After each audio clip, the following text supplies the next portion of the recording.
जब हम इस दुनिया में देखते हैं कि जहाँ भी हम देखते हैं परेशानियां हैं, बहुत सारे तकलीफ, शारीरिक तकलीफें, मानसिक तकलीफें, लोग मर रहे हैं।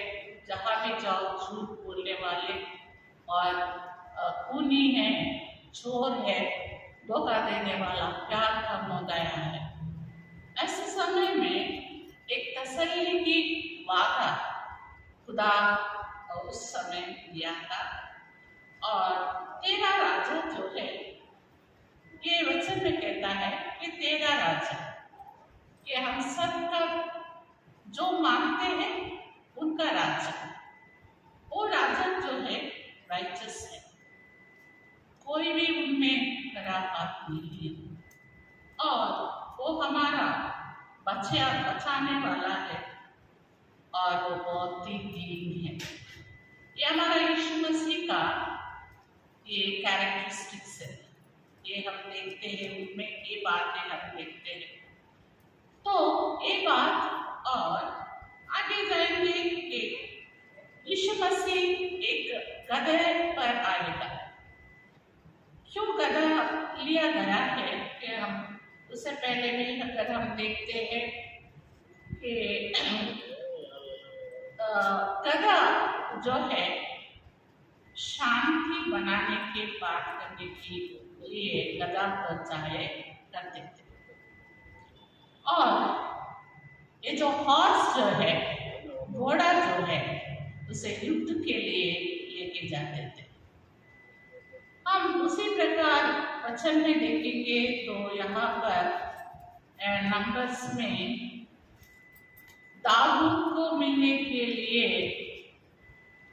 फिर ये जो औरत है दाऊद का, नंबर्स 22 में ये औरत उसका आदमी का गलती को माफ करने के लिए दाऊद से शांति बनाने के लिए गधे पर जाते हैं और वहां पर जाके वो अपने आप को झुकाती है और रहम पाती है। और इसी प्रकार हम देखेंगे कि यीशु मसीह हमारे लिए शांति का राजा बन के हमारे बीच में आया। ये जो शांति है हमारे जिंदगी से, हमारे मुसीबतों से, हमारे बीमारियों से, हमारे परेशानियों से भी ज्यादा जो दुनिया नहीं दे सकती, ऐसा शांति हमें खुदा देने के लिए हमारे बीच में आया है। ये वचन, ये प्रवचन जब खुदा के बारे में जकरिया ने बताया 500 साल पहले, और जो साल है 518 टू बिटवीन 520 में ये बात कहा गया। तो 2000 साल के बाद एक गॉस्पेल में हम देखेंगे कि ये बात पूरा हुआ है। जो भी यीशु मसीह के बारे में बोला गया, हर एक प्रवचन पूरा होते जा रहा है। हम वचन में देखेंगे 2500 प्रोफेसीज प्रवचन किया गया था और 2000 प्रोफेसीज कंप्लीट हो गई और जो हो रहा है और होने वाले भी, अब जो भी लिखा गया है यीशु मसीह के बारे में, वो सब कुछ पूरे होने वाला है। जब ये हो सकता है तो ये वचन भी और आने वाला प्रवचन भी हमारे समय में या आगे कभी भी ये प्रवचन पूरा होगा।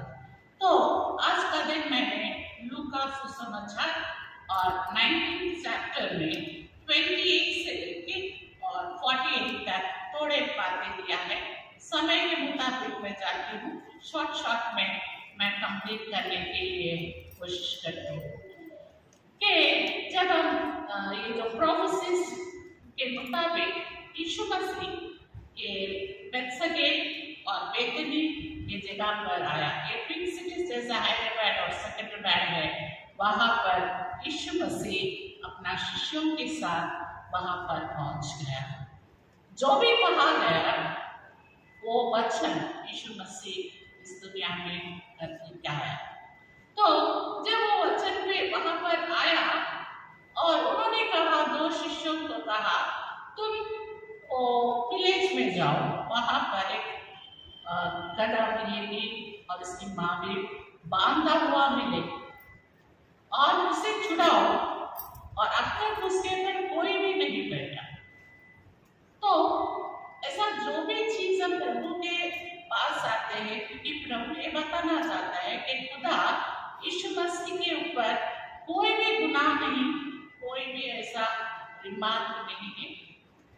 और एक गधी जो है उसके ऊपर कोई भी नहीं बैठा है और वो बंदी हुए थे। ये गधी तो हम देखते हैं कि ये बहुत ही, अगर कोई काम करता है बहुत ज्यादा गधे के जैसा काम कर रहे हैं। और हम ओल्डन डेज में देखते हैं जब हमारे पास व्हीकल्स नहीं है तो एक गधे के ऊपर ही पूरा जो भी पुराने कपड़े और धोने के कपड़े, ये सब कपड़े लेके उसके पर डाल के और कोई भी राशन है या कुछ भी है लेके एक जगह से दूसरी जगह पर जाते रहते थे। तो ये गधे जो बोझ उठा के बैठे हैं, ये गधे के साथ खुदा ऐसा समय दिया कि इतना बोझ उठाने वाला गधा को उसे छुड़ाओ, वो बंधकों से छुड़ाओ और मेरे पास ले आओ। तो मत्ती सुसमाचार में हम देखेंगे जो भी प्रयास उठाने वाले लोग मेरे पास आओ, मैं तुझे आराम दूंगा।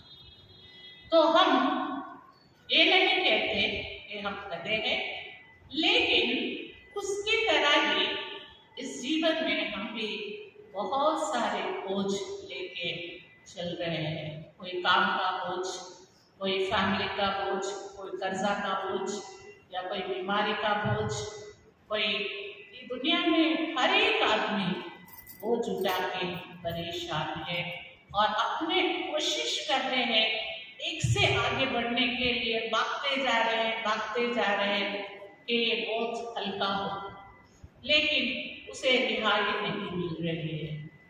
तो आज का दिन जब यीशु बुलाता है और उनके पास शिष्यों को भेजता है, ये कहता है उसे वो बंधकों से छुड़ाओ। जो भी, अगर प्रभु आपको बुला रहा है हमारे बंधकों से, कैसे भी बंधक हो, कोई गलत आदत में या पैसे की खोज में या कोई भी बात में फंसे हुए हैं, उन सबको यीशु मसीह कहता है मेरे पास आओ, मैं तुझे आराम दूंगा। जब उसे यीशु मसीह के पास ले जा रहे थे, वहां पर हम देखते हैं कि 35 वर्ष में कि उसे वो जो गधा है उसके ऊपर वो लोग कपड़े जो वो लोग पहनते हैं, अच्छे कपड़े, साफ कपड़े, वो गधे को कवर कर ऊपर डाल रहे हैं। तो यहाँ पर हम देखते हैं जो गंदे कपड़े बोझ उठा के चलती थी और उसे ठुकराया जाता था और उसे नाम दिया जाता था, मारते थे, उसी गधे को इतना और भी इज्जत दिया जा रहा है। हालेलुया। और ये जो कपड़े जो है हम देखते हैं, ये कपड़े ये राइचियस क्लोथ्स, मतलब धार्मिक वस्त्र पहनाया गया है, बोझ से हटाया गया है, बंधकों से छुड़ाया गया है और धार्मिक वस्त्र उसे पहनाया गया है। जब ये धार्मिक वस्त्र हम पहनते हैं, धार्मिकता हमें कैसे मिलती है? अब्राहम ने खुदा को माना, कोई उनका विश्वास ही उनका धार्मिकता है। इसी प्रकार जो भी प्रभु में विश्वास लाते हैं वो धार्मिक व्यक्ति माना जाता है। तो हमारे गुनाह, हमारी गलती, हमारी निंदा, हमारी पूरी परेशानियां, गुनहगार की जिंदगी को खुदा ने, जैसा एडम और ईव को जब गलती करके खुदा के पास आने के लिए शर्मिंदा थे, खुदा के पास जाने के लिए उनका मुंह नहीं, मिलने के लिए भी डर रहे थे, जब खुदा ने ये किया कि वहां पर एक पशु, वही शीप, और उसको मार के उसका स्किन लेके और लेदर से इनको कपड़े दिलाया, कपड़े पहनाया, सिलाया और पहनाया, जैसे हम छोटे बच्चों को पहनाते जब अपना खून से हमको लपेट लेता है, उनके कपड़ों से उनके शरीर में हम आ जाते हैं, तो हम पवित्र हो जाते हैं, राइचस हो जाते हैं और उनके बच्चे कहलाते हैं। तो हमारे कोई भी गुनाह आगे याद नहीं किया जाता। और इसी प्रकार हम देखेंगे कि ये जो कपड़े जो है रेवलेशन 3 और 18 में देखेंगे, तो वहां पर भी ये कपड़ों का जिक्र हुआ है कि आप सोचते हैं कि आप बहुत ही अच्छे हैं और कोई बड़े तो बहुत ही मेहरबानी होगी। Revelation 3rd chapter 18 verse. इसीलिए मैं तुझे सम्मति देता हूँ कि आग में ताया हुआ सोना मुझसे मोल ले कि धनी हो जाए, और श्वेत वरण वस्त्र ले ले कि पहनकर तुझे अपने नंगेपन की लज्जा न हो, और अपनी आंखें। तो यहाँ पर हम देखते हैं कि हम खुद सोचते हैं हम धार्मिक व्यक्ति हैं, बहुत अमीर है, बहुत ज्ञानी है, बहुत सुंदर है, फलाना है, ढिमका है, लेकिन ये सब नहीं कि हम प्रभु के वस्त्र, प्रभु के पास जाके हमारा बंधकों से विमुक्त होके अगर प्रभु के पास आते हैं, प्रभु हमें एक कपड़ा देता है जो शर्म से झुके हुए है, जो नंगा है, जो बेशर्म है, जो निंदा से भरे हुए, जो गुनाह में भरे है, उन्हें ऐसा वस्त्र देगा।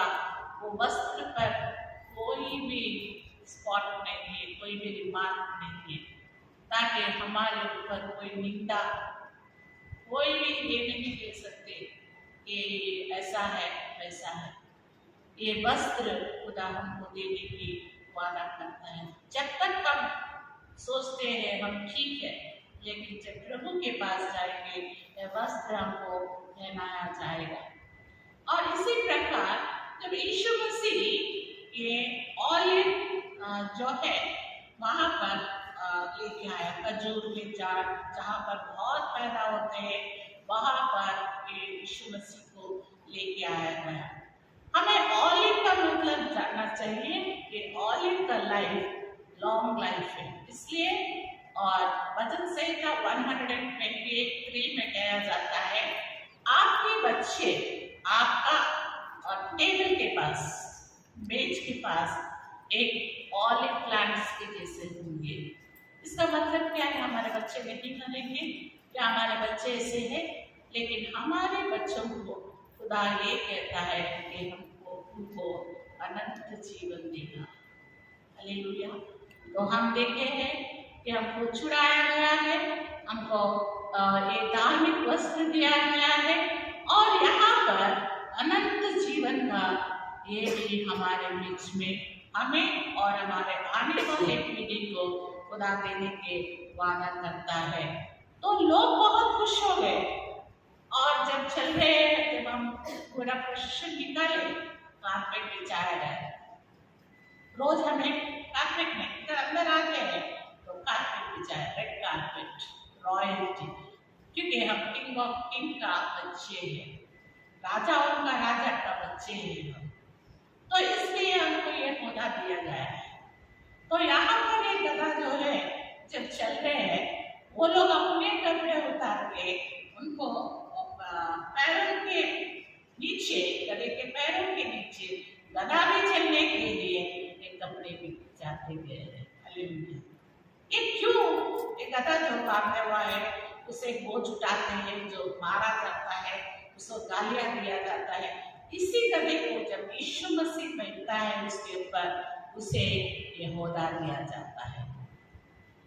ये पूरा क्योंकि खुदा का वचन कहता है, तुम मेरी तारीफ करो, मैं तुम्हें ऊंचा रखूंगा, उनकी महिमा करो।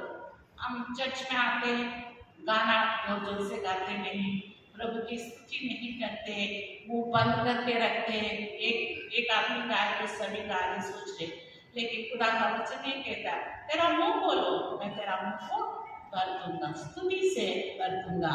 और यहाँ पर लोग, बच्चे, बूढ़े, सभी जैसा बहुत दुख आने के बाद बारिश आने से जैसा ठंड हो जाता है, पवित्र आत्मा ने वो जगह पर ऐसा आत्मा उंडेल दी ताकि हर एक इंसान खुदा की तारीफ करने लगे हैं। ये 38 वर्ष में हम देखते हैं जो खुदा का नाम पर जो राजा आया है उनकी स्तुति हो, हेवन में पीस और हर जगह पे हर स्तर में खुदा की महिमा हो। एक जोर जोर से होसन्ना होसन्ना होसन्ना होसन्ना खुदा की तारीफ चल रही है। लेकिन शैतान को ये बात अच्छी नहीं लग रही है। जहाँ के पद से लोग वहां पर आके बोलते हैं चुप करो। यीशु मसीह को कहते हैं तुम्हारे जो भी चिल्ला रहे क्यों ऐसे चिल्ला रहे, पागल हो गए हो? तुमको राजा बोल रहे, दूसरा राजा हेरोदेस कैसे चिल्ला रहे? चुप करो। आज का दिन भी हमारा मुंह बंद कर रहे हैं, एक खुदा का वचन नहीं बोला जाए और खुदा बहुत लोगों को बचाना ना पाए। इसलिए खुदा का काम को, खुदा का वचन को, खुदा का नाम से बोलने से हमको रुका रहे हैं। यहाँ पर भी यही ये फरीसी लोग ये बात किया है। तो यीशु मसीह कहता है अगर तुम डर के, अगर तुम चुप रहोगे तो यहाँ पर एक पत्थर उखाड़ेंगे और खुदा का स्तुति करेंगे। अगर हम चुप है, हम दूर है, तो खुदा किसी भी चीज को इस्तेमाल कर सकता है क्योंकि वो सृष्टि करता है। वहां पर गधे बात करते हैं, कौवा खाना लेके आता है, मच्छी के पेट में मुंह में पैसा है, ये सब कुछ खुदा कुछ भी कर सकता है, किसी को भी इस्तेमाल कर सकता है। तो हम देखेंगे खुदा को राजा करके 33.5 years में पहली बार ये पाम संडे के दिन खुदा की तारीफ और राजा बोल के उनको महिमा मिली है और उनकी तारीफ हुई है। लोग पहचानने लगे और लोग उनकी तारीफ और शांति पाए। और आगे थोड़ा सा देखेंगे और जब अथॉरिटी, क्योंकि हम बहुत से राजाओं को देख रहे हैं, बहुत से मिनिस्टर्स को देख रहे हैं, बड़े बड़े ऑफिसर्स को, मैनेजर्स को, उनको देख के हम सोचते हैं इनके पास अधिकार है, लेकिन किसको भी खुदा अधिकार नहीं दिया क्योंकि अभी भी वो जिंदा है और खुदा एक थ्रोन के ऊपर राजा बन के बैठा है। वो जिंदा खुदा है, अगर वो कहा तो हो जाता है, अगर वो हर चीज उनके आधीन में है। यह अधिकार दिया गया है और यही अधिकार से उन्होंने कहा ये पत्थर भी चिल्ला चिल्ला के कहेंगे कि यीशु ही राजा है। और थोड़ा नीचे जाएंगे तो 41 वर्ष में हम देखेंगे जब सिटी में गया यीशु मसीह आंसू बहाया। इतना खुशी की माहौल है, सब बच्चे बड़े बुजुर्ग सब तारीफ कर रहे हैं, लेकिन यीशु मसीह क्यों रोया? हम बाइबल में देखेंगे एक बार लाजरस मर गया, उस समय में यीशु ने आंसू बहाया क्योंकि उन्होंने हमें बनाया जिंदा रहने के लिए, खुश रहने के लिए, शांति से रहने के लिए। लेकिन जो लाजरस का हालत जो है वो अंधेरे में है, बंदी है, अकेला है और उनके ऊपर बदबू आ रही है और मरा हुआ है, उसका कोई साथी नहीं है। ऐसा आत्मिक जीवन में अगर कोई है तो खुदा आज भी हमारे लिए आंसू बहाता है। अगर हमारा जीवन नहीं बदलेंगे, हमारे बातें नहीं बदलेंगे, अगर हमें इसी दुनिया में रह के सोचेंगे यही खूबसूरती रहेगी, यही पैसा रहेगा, यही बिल्डिंग्स रहेंगे, यही अधिकार में हम रहेगा, लेकिन अगर हम ऐसा सोचते हैं तो खुदा हमारा बेवकूफी को देख के वहां पर आंसू बहा रहा है, इनका हाल क्या होने वाला है। और उसके बाद यीशु ने कहता है उन लोगों से, मैंने जैसा वचन में लिखा गया 500 साल पहले 500 years back, मैं उनके सामने गया, हमारे सामने आया, वचन बोला और जब सामने भी यीशु मसीह आया, खुदा खुद उतर के आया, लेकिन वो लोग की। खुदा ये नहीं कह रहा प्लीज मुझे एक्सेप्ट करो, तैयार करो, नहीं तो मैं रोऊंगा, ये नहीं। ये हमारे ऊपर आने वाले खराब दिनों की वजह से हमारे ऊपर जो बीतने वाला है, जो अनसुनी करते हैं उनके ऊपर जो बीतने वाला है, वो खराब दिनों के लिए यीशु मसीह आंसू बहता है। और ये बात ये कहता है कि वचन में मैं तुम्हें तुम्हारे शत्रुओं के हवाले करूंगा और वो लोग तुमको फिर से पकड़ लेंगे और तुमको हर बात से रोकेंगे। आज का दिन वही हो रहा है। और तुम्हारे बच्चों को मैं खत्म कर दूंगा, मिट्टी में मिला दूंगा। और यहाँ पर जो बातों को देख के बहुत खुश हो जा रहे हो ना कि मैं अपार्टमेंट बना लिया, घर बना लिया, ये बना लिया या ये कर दिया, एक पत्थर के ऊपर दूसरी पत्थर नहीं रहेगी और यही घरों में जानवर आके बसेंगे, वचन कहती है। तो आज का दिन क्या हम कौन सी बात से खुश हैं, कौन सी बात से देख के हम प्रभु के पास नहीं आ रहे हैं? अगर हम ये हाल में हैं, ये बंधकों में है, प्रभु हमें बुलाता है। लास्ट यीशु मसीह ये कहता है, जब वो चर्च में मंदिर में आ गया, वहां पर देखा जैसा आइज़ाया 56 में पढ़ा गया, ये चर्च जो है या प्रभु का घर है, खुदावंद का घर है, जहाँ पर खुदावंद रहता है। और हम क्या कर रहे हैं? वो हम आंसू से आया, दुख से आया, बीमारी से आया, हम सोचते हैं 2 लोग हैं, 3 लोग हैं या कोई नहीं है, ये चर्च में हम कुछ भी कर सकते हैं। नहीं, प्रभु यहाँ पर देखता है, मौजूद है। तो लोग ये नहीं सोचे, मंदिर बोले तो मंदिर है, तो वो लोगों ने अपना व्यापार करने लगा। वहाँ पर तो शीप बेच ले, कपड़े बेच ले या उधर कुछ भी चीज बेच ले, बिजनेस कर रहे हैं, पॉलिटिक्स कर रहे हैं। चर्च में पूरा खुदा का नाम को नहीं बढ़ा के अपना नाम बड़ा करने की कोशिश कर रहे, खुदा का वचन, खुदा का आत्मा को रोकने की कोशिश कर रहे। तो खुदा कहता है, वो बात देख के खुदा बहुत ही गुस्से में आ जाता है। लेकिन जितने लोग प्रभु के मानते हैं, उनके बातें सुनते हैं, उनके वचन के मुताबिक चलते हैं, उन्हें तो प्रभु को नहीं छोड़ा। लेकिन दूसरे जो है, जो प्रधान याजक है, शास्त्री लोग हैं, बड़े बड़े लीडर से वो कोशिश कर रहे हैं कि प्रभु यहाँ से निकल जाए, प्रभु का अंत हो जाए, प्रभु को मार डालेंगे, क्रूस पर चढ़ाएंगे, उनको गालियाँ देंगे, मारेंगे। उनके पर इतना गुस्से से लोग हैं। आज का दिन प्रभु ये कहता है कि तुझे बुला रहा है और तेरे पास आता है। उस दिन जिस प्रकार गधे को छुड़ाया है, और आज का दिन हमें छुड़ाने के लिए यीशु मसीह उनकी वचन के द्वारा किसी से भी बात कर सकता है। और गधे से भी बात किया और मुझसे बात करा रहा। आज तो खुदा एक एक से बोल रहा है कि मैं तुझे मेरे पास हूँ, मैं तुझे आराम दूंगा, मैं तुझे शांति दूंगा। वो शांति मैं दूंगा ये दुनिया या कोई प्यार, कोई इंसान, कोई पैसा, कोई जॉब, कोई भी चीज़ नहीं दे सकता। ऐसा शांति मैं तुझे दूंगा। क्या हम उनकी बात को मानते हैं? ये पाम संडे के दिन और ये जो होली वीक में एंटर होने से पहले हम अपने हृदय को, अपना दिल को, अपना ख्याल को, अपने आप को प्रभु के हवाले करेंगे या दूर जाएंगे।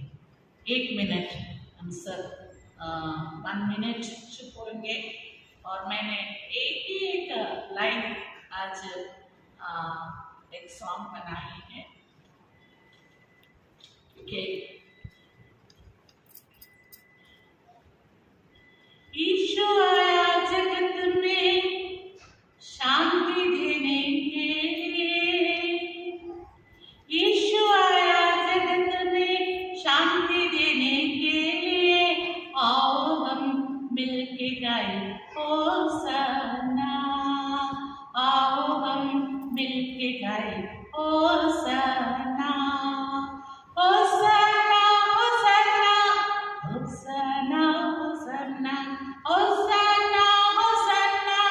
होसाना होसाना आसमान धरती का प्रभु ही राजा है आसमान धरती का प्रभु ही राजा है हालेलुया गाएंगे यीशु की महिमा करेंगे आओ सभी मिलके गाए होसाना आओ सभी मिलके गाए होसाना होसाना होसाना जरा पकड़िए तो मेरे साथ कहता अच्छा लगता होसाना होसाना हालेलुया हालेलुया होसाना होसाना हालेलुया हालेलुया छोटी सी दुआ करके खत्म करेंगे।